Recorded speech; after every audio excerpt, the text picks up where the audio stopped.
¿Por qué a Salinas? Porque privatizó, ¿sí? Porque entregó, ¿sí?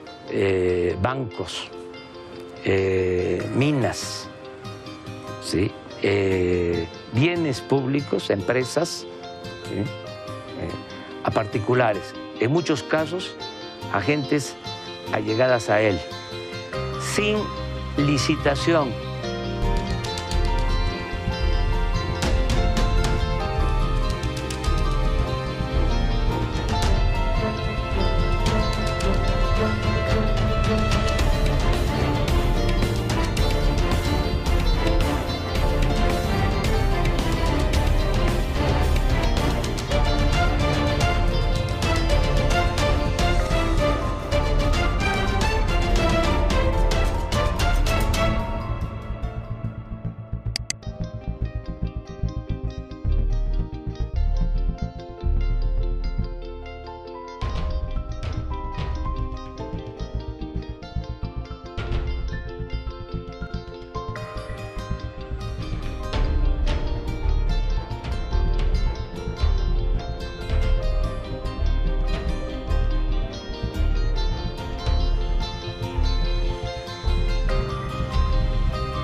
Cuando usted llegó a Los Pinos, hubo un fraude electoral que lo llevó a la presidencia. Qué bueno que toca usted ese tema, Jorge, porque se han dicho tantas cosas falsas sobre él, que precisamente aquí en el libro hay todo un capítulo dedicado a la elección de 1988, la caída del sistema. Ayúdeme mejor, ¿hubo fraude o no hubo fraude? Por supuesto que no hubo fraude. Pero ¿cómo no va a haber fraude? Ah, ¿sí? A ver, se cayó el sistema, se tardaron 6 días para los resultados finales, 1,762 casillas, muy en el estilo soviético, fueron con 100% del voto a favor del PRI. La mitad de las 54,000 casillas no fueron contadas por la oposición, hice mi tarea, como verán. Se destruyeron en el 92 los votos en el Congreso priista, dominado obviamente por usted. No hubo fraude en el 88. Cada vez que usted hace énfasis, veo que es un tema que ha revisado con cuidado, pero en este caso lo revisó incompleto. A ver, ¿qué faltó? ¿Cómo? Faltó documentarse suficientemente. No, Cuauhtémoc Cárdenas sigue diciendo que hubo fraude. Bueno. Y muchos mexicanos consideran que hubo fraude. ¿Cómo no lo van a considerar si se les han empujado la idea en estos años? No, ¿cuál con la idea? Si yo capacidad estuve de aquí también, se cayó el sistema, ¿Cuál señor fue el Salinas. sistema? Me gustaría El sistema que... de computación que estaba Sí. midiendo los votos, iba Cuauhtémoc Cárdenas arriba, se cae el sistema y cuando regrese el sistema usted Esa sale de es la ganador. imagen que se formó y se estuvo empujando además estos Señor años. Salinas, estamos a casi 20 años de las elecciones de 1988, una de las más controversiales en la historia de México.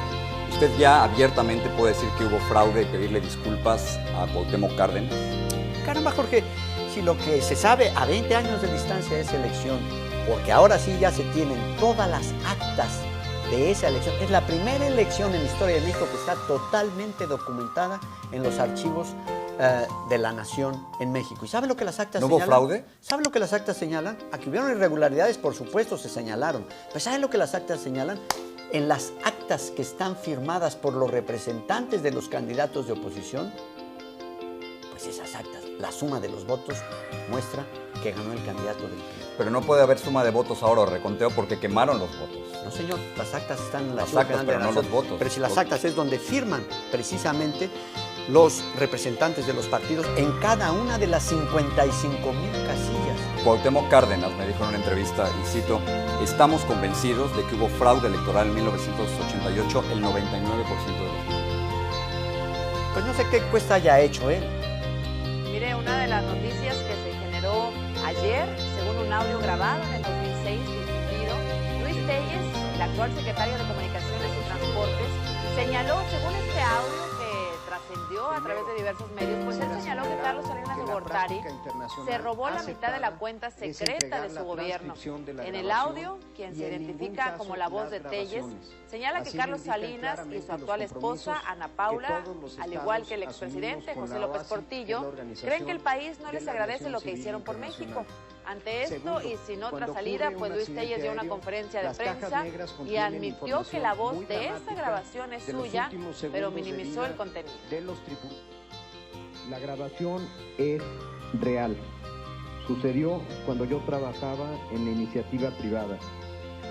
Segundo, jamás he visto a la persona que entregó la grabación.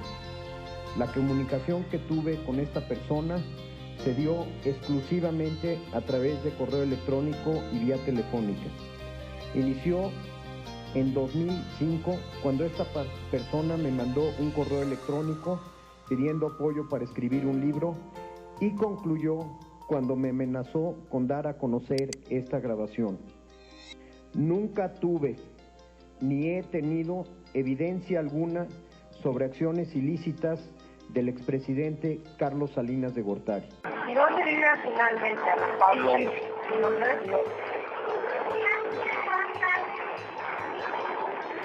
No puede, ya de plano no puede regresar o ya ni quiere regresar. Ana Paula no quiere regresar. ¿Sabes qué? Que les entra un rollo paranoia. Se hizo muy amiga de la esposa de José Ramón López Portillo. Y traen el rollo de que el país no les agradece lo que hicieron por ellos. Ay, qué horror. Y entonces, y Ana Paula ya trae ese rollo también. Y bueno, en el caso de Salinas, se robó la mitad de la cuenta secreta, hizo muchas cosas. López Portillo desposó al país. Y Salinas al final también. ¿Cuándo gobierna Salinas? Del 88 al 94.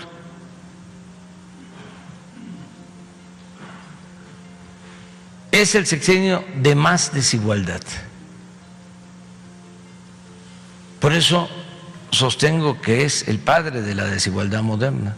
Su política se caracterizó por la liberación del comercio con la firma del Telecán, la atracción de inversión extranjera y se incrementaron las exportaciones. Pero este mismo sexenio eliminó muchas instituciones, entre ellas la privatización de la banca mexicana. El entusiasmo era fuerte, pues había un aparente crecimiento. Al final del sexenio se realizó un gasto excesivo de obras públicas, que incrementó el déficit de manera histórica.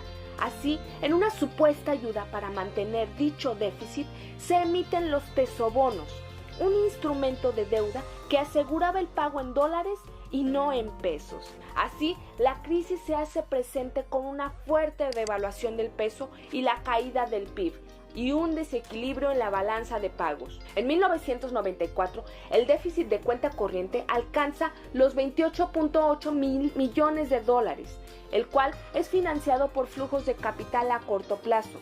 Esto produjo y detonó más la crisis, y aunque el PIB estaba en ascenso desde 1988 hasta 1991, logrando una cifra importante de 16 mil millones de dólares, la más alta hasta entonces. En diciembre de 1994, con la entrada del mandato de Ernesto Zedillo, la economía mexicana se encontraba fuertemente lastimada.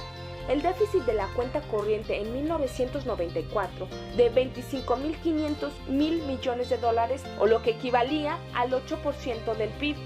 Esta crisis económica, que es provocada por la falta de reservas internacionales, produjo, además de la devaluación del peso, una fuerte inflación, la imposibilidad del pago de deudas, el retiro de inversiones, la caída de actividades económicas y la quiebra de muchas compañías, así como una fuerte tasa de desempleo.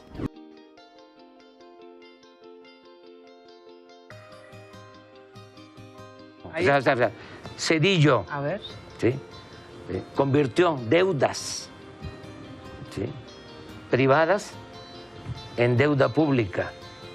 Todavía estamos, ¿sí?, pagando intereses del FOBAPROA, todos los mexicanos. ¿Sabes? Se rescató a un grupo, costó el rescate $1 billón de pesos. ¿Sabes cuánto calculó él en su informe que iba a costar el rescate? ¿El rescate bancario? 130 mil millones de pesos. Costó $1 billón. Me da la razón. Espérame. Y llevamos otro $1 billón pagado de intereses. ¿Sí? Zedillo. Sí. Luego. El FOBAPROA es el Fondo Bancario de Protección al Ahorro.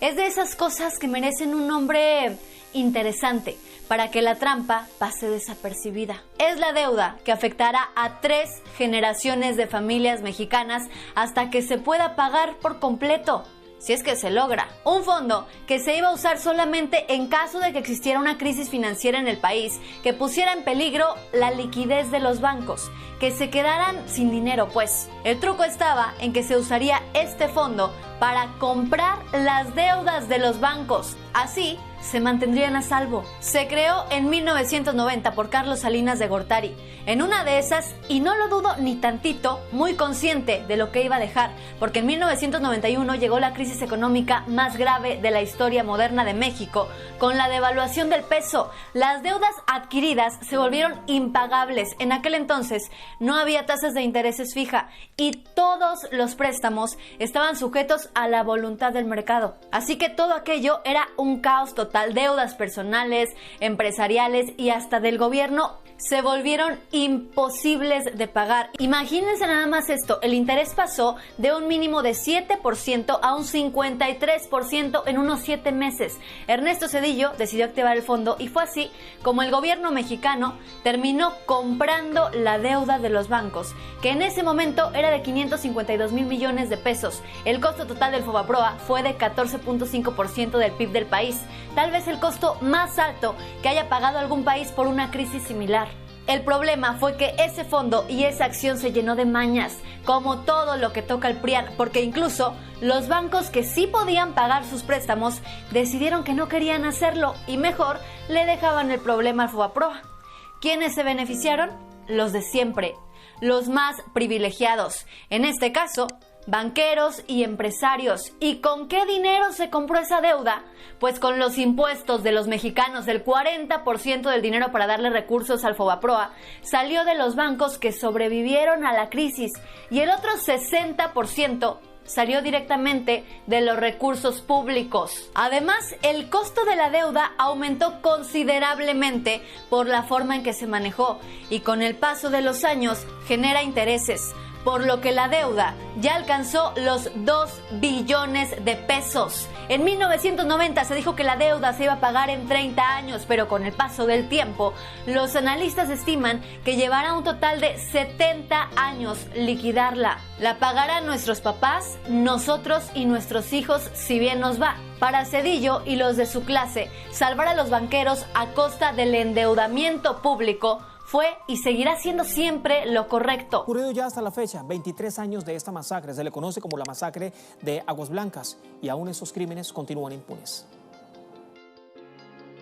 El 28 de junio de 1995, cerca de 60 miembros de la Organización Campesina de la Sierra del Sur viajaban hacia la ciudad de Atoyac de Álvarez para investigar sobre el caso de Gilberto Romero Vázquez, quien se encontraba desaparecido por más de 30 días.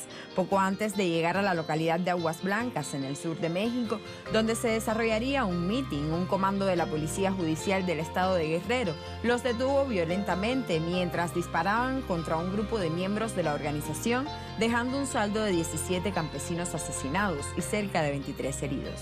Los sobrevivientes fueron obligados a regresar a sus hogares y a los muertos se les colocaron armas encima para fingir que se había tratado de un enfrentamiento y no de un acto represivo. Levanté la cabeza y veo a un paramilitar apuntándonos a nosotros como a 10 metros. Entonces, cuando yo apenas pude pronunciar la palabra mamá, ¿no?, para avisarle a mi mamá que estaban ahí, le dispararon a ella. Nosotros somos una organización pacífica, entonces nos habíamos declarado neutrales. Estamos pidiendo que haya un diálogo, que no haya conflicto, que no haya muerte, pero sobre todo que no haya repetición de los hechos de Acteal. No hemos tenido más desánimos para echarnos atrás, sino que al contrario, vamos a echarnos más ganas. Dejar una historia buena para nuestros hijos, dejar una historia sana, libre, gozos, con justicia, verdad, memoria y paz.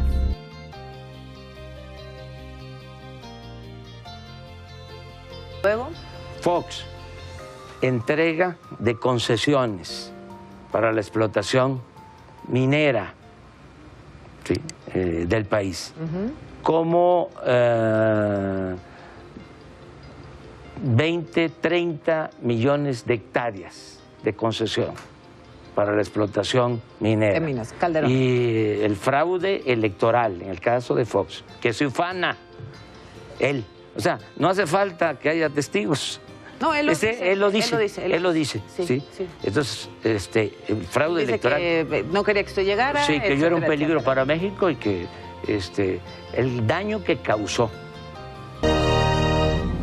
El caso Amigos de Fox. Tanto en la campaña en la que fue electo diputado federal en 1988, como en las que se postuló para gobernador de Guanajuato en 1991 y 1995, Vicente Fox tuvo financiamiento de origen privado.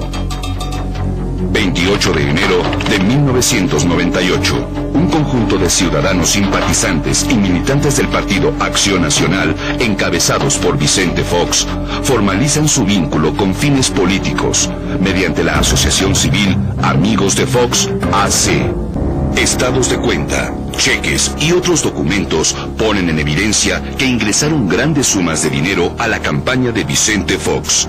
Las empresas privadas enviaban dinero a través de otras empresas propiedad de Lino Corrodi y de los dos institutos internacionales de finanzas, en León y en Puebla, así como directamente a través de la asociación civil Amigos de Fox. De la Coca-Cola de Atlanta en Estados Unidos llega dinero a Coca-Cola de Cuernavaca y de ahí pasa a la campaña del actual gobernador de Morelos, Sergio Estrada, y a la de Vicente Fox. Desde Bélgica se envía dinero a Puebla. El Fideicomiso para el Desarrollo y la Democracia es la bolsa de la que dispone Carlos Rojas Mañón para los gastos de Vicente Fox.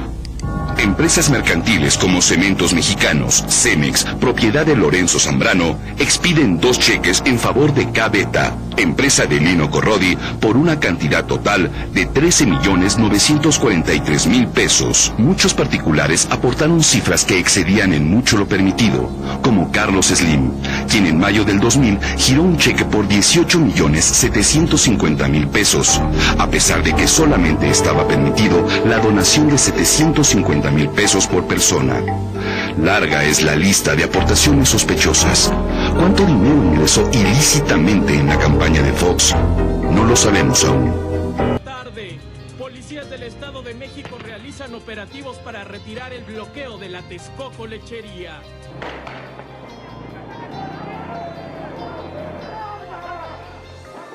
Miércoles aquí en la zona de San Salvador Atenco, muy cerca de la zona de Texcoco donde empezó todo. Incluso de la radio, no se les ocurre preguntar qué estaba haciendo la fuerza pública en San Salvador Atenco. Nadie nos pregunta de este lado quién ha caído. Nadie de los medios de comunicación nos ha preguntado por qué, cuál fue la razón.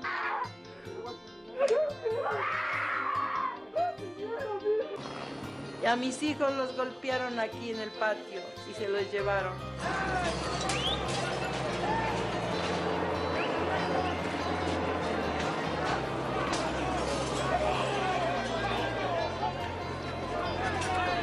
Mis hijos...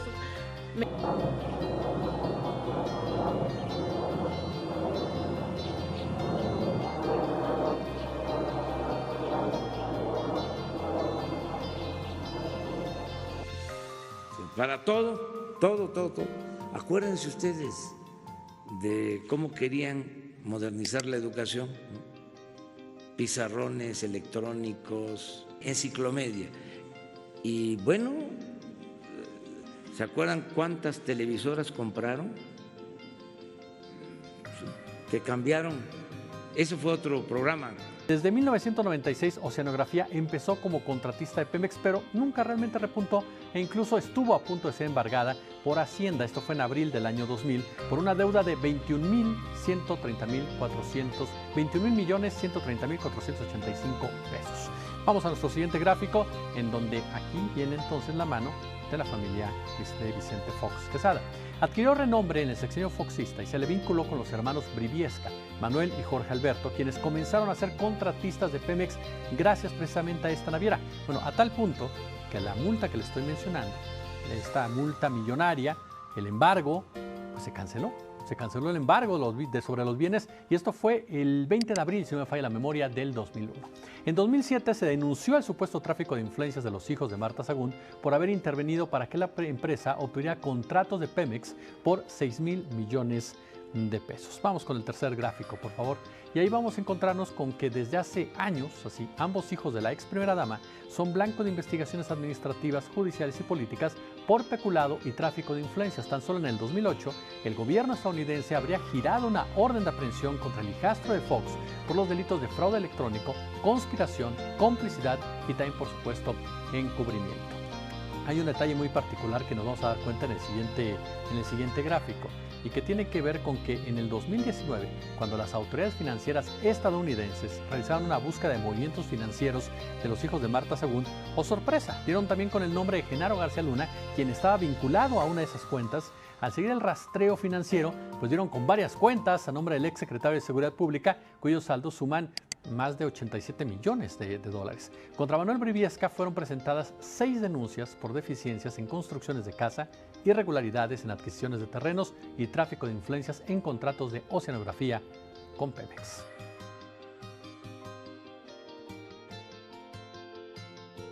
La entrada de Felipe Calderón, ¿sí?, significó declarar la guerra, ¿no?, al narcotráfico y convirtió al país desde entonces en un cementerio. ¿Sí? Perdieron la vida hasta ahora por seguir esa política.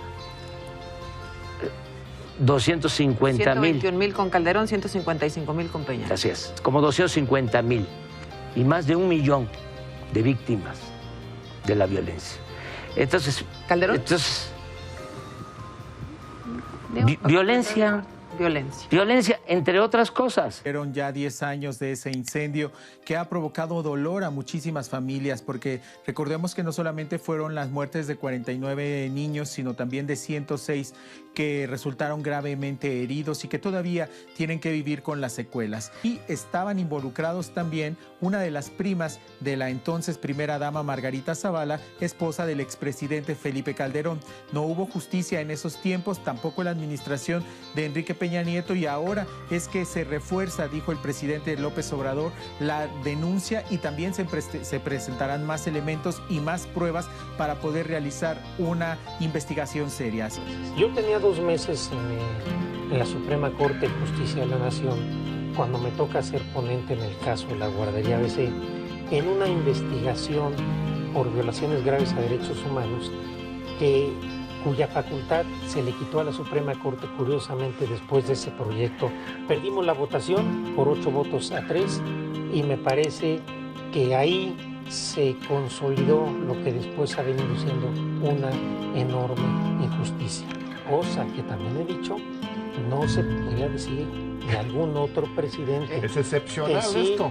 Amenazó, que sí presionó y que yo no solo soy testigo, porque fui objeto de esas presiones. Pero eso a veces Felipe Calderón. Felipe Calderón no era amigo de Genaro García Luna, era cómplice. Amigos no eran. Si bien ha habido siempre relación entre los grupos criminales y la clase política o los gobernantes, pues en el gobierno de Felipe Calderón fue particularmente claro cómo se entregó pues posiciones claves del gobierno y de la seguridad pública a narcotraficantes. Platícanos un poco sobre cuál fue tu experiencia y cuáles fueron como estas primeras inquietudes a la hora de documentar el tema de Felipe Calderón, el expresidente de México, famoso por haber iniciado la guerra contra el narcotráfico. Felipe Calderón nunca había ganado una elección por el voto popular, había perdido la gobernatura del estado de Michoacán.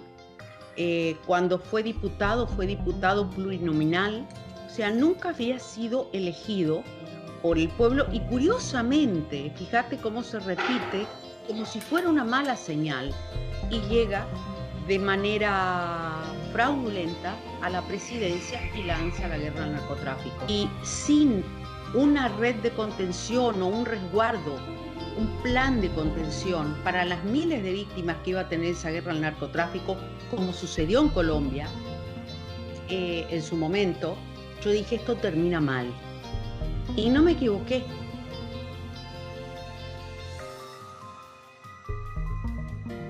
La detención de García Luna en Estados Unidos, sinceramente te digo, me sorprendió.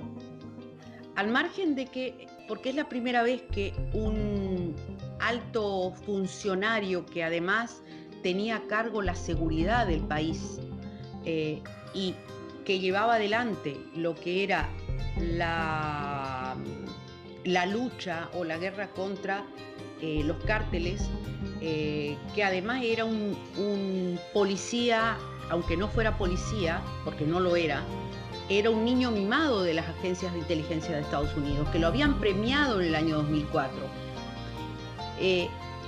Jefes de la DEA que habían trabajado en México en los años 90 me confiaron que ya en los 90 se desconfiaba de él y le tenían sospechas de que trabajaba en aquel entonces para el cártel de Juárez. Hay un momento en la campaña electoral del 2006 donde se hace, hay como un vacío de dinero, un vacío de plata, porque Felipe Calderón iba mal en las encuestas, hubo empresarios que se retiraron y no le ponían plata y estaban desesperados, y él mismo no creía ganar. Y en aquel momento aparece el dinero negro. Hay una serie de elementos que todavía no están claros del sexenio.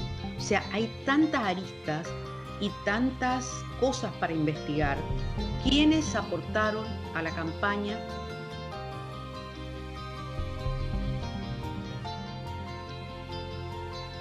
Yo tuve acceso, yo vi un video, tuve acceso y la verdad que es un video bastante impactante. Como lo expliqué, se lo ve a Genaro García Luna de manera muy explícita, recibir dinero de un narcotraficante en un avión en Toluca y hablar del comandante.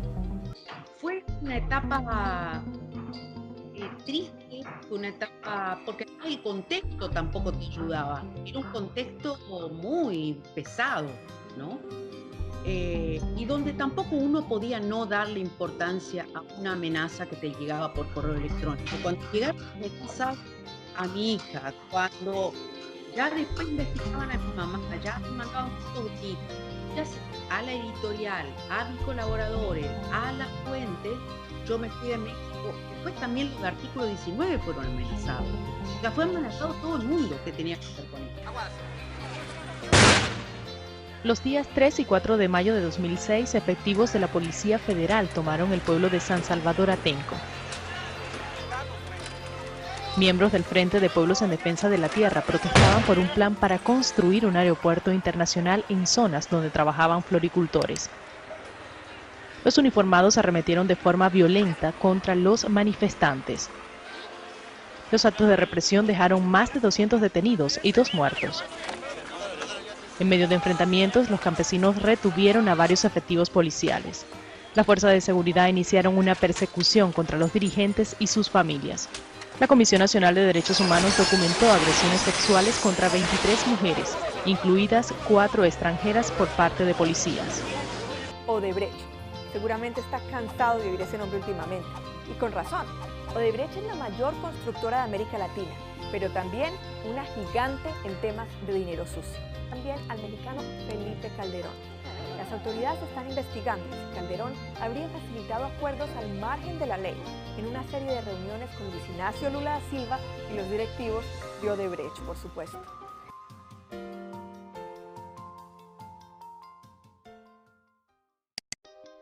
¿Ya Nieto? Corrupción.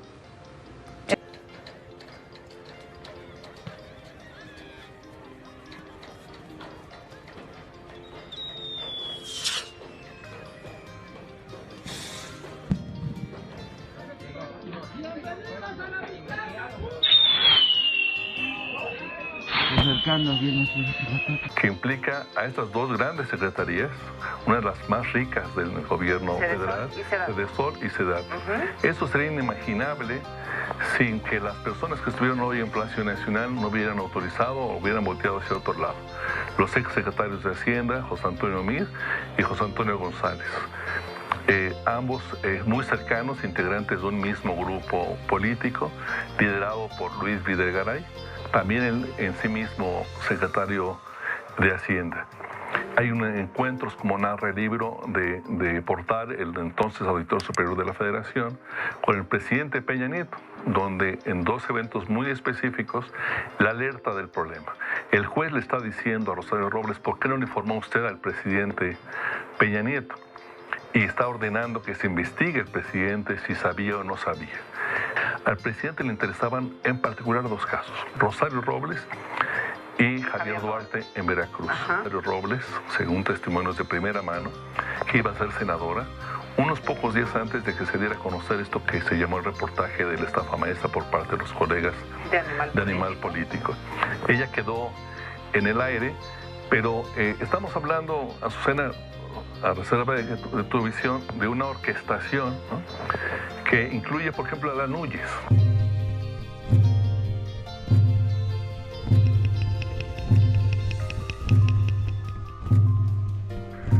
Señores, tenemos que organizarnos en un movimiento nacional que pueda resolver de fondo este problema.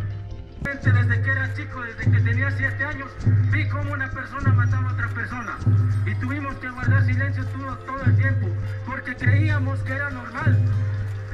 Creíamos que era normal ver pasar a gente armada en sus camionetotas, con sus cuernos de chivo, y hasta teníamos deseos de ser como ellos.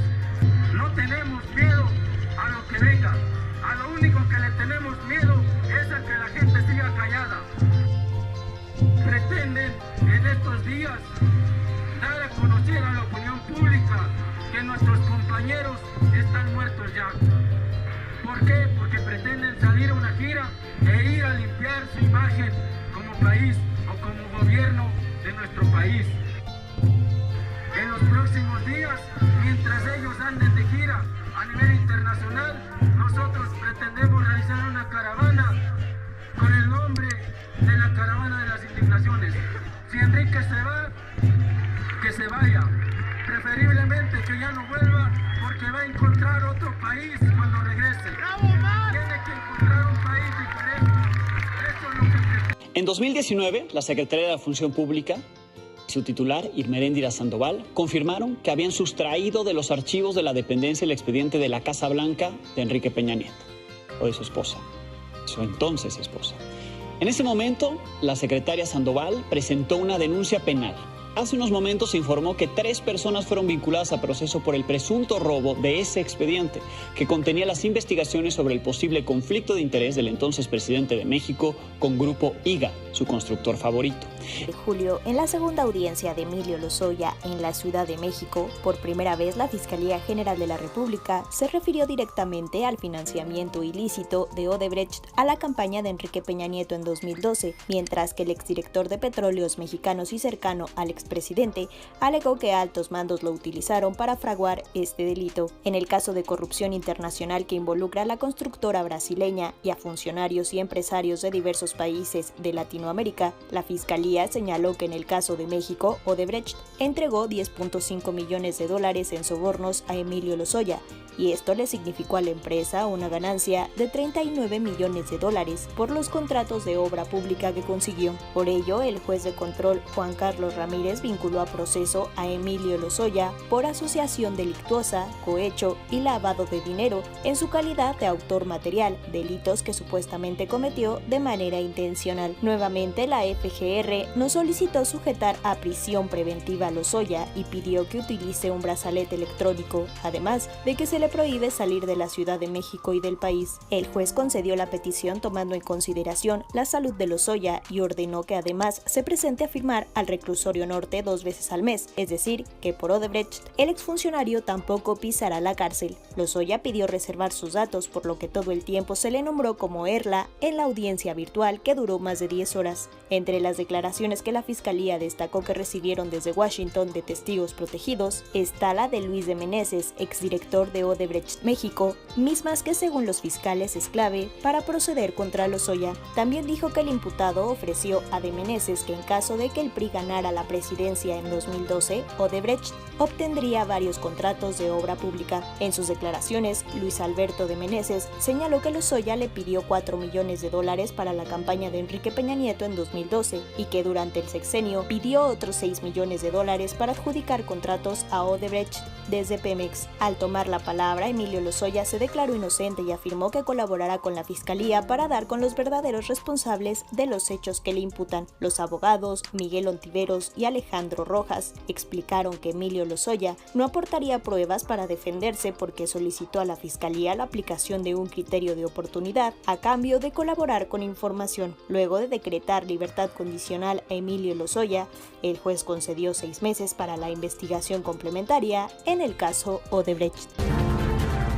Centenares de miles de asesinatos, secuestraron la política, miles de personas desaparecidas, miles de mujeres asesinadas, la violencia desatada para llevar a juicio a las responsables, someternos a desarmar, para llevar a juicio a los responsables, juicio sí este 1 de agosto en la consulta, para llevar a juicio a las y los responsables, vota sí este 1 de agosto. Carlos Salinas de Gortari, enriquecimiento ilícito, tráfico de influencias, privatizaciones, asesinato de Colosio, culpable. Ernesto Cedillo Ponce de León, matanza de Acteal, masacre El Charco, matanza en Aguas Blancas, fraude del Fobaproa, culpable. Vicente Fox Quesada, fraude y simulación en Enciclomedia, matanza en Atenco, corrupción en Toalla Gate, fuga del Chapo, financiamiento ilícito y desvío de recursos a la asociación Amigos de Fox, culpable. Felipe de Jesús Calderón Hinojosa, incendio de guardería ABC, fallida, sangrienta y simulada guerra contra el narco, corrupción y costosa estela de luz, masacre de Villas de Salvacar, corrupción, narcoestado y extorsión al narcotráfico en caso García Luna, culpable. Enrique Peña Nieto, continuación de la narcoguerra y militarización del país, desaparición forzada en Ayotzinapa, corrupción en Casa Blanca, caso Odebrecht, estafa maestra, segunda fuga del Chapo, culpable. Cada uno de ellos debe de pagar por las atrocidades y omisiones que han hecho. Este 1 de agosto, vota sí en la consulta popular, juicio a expresidentes.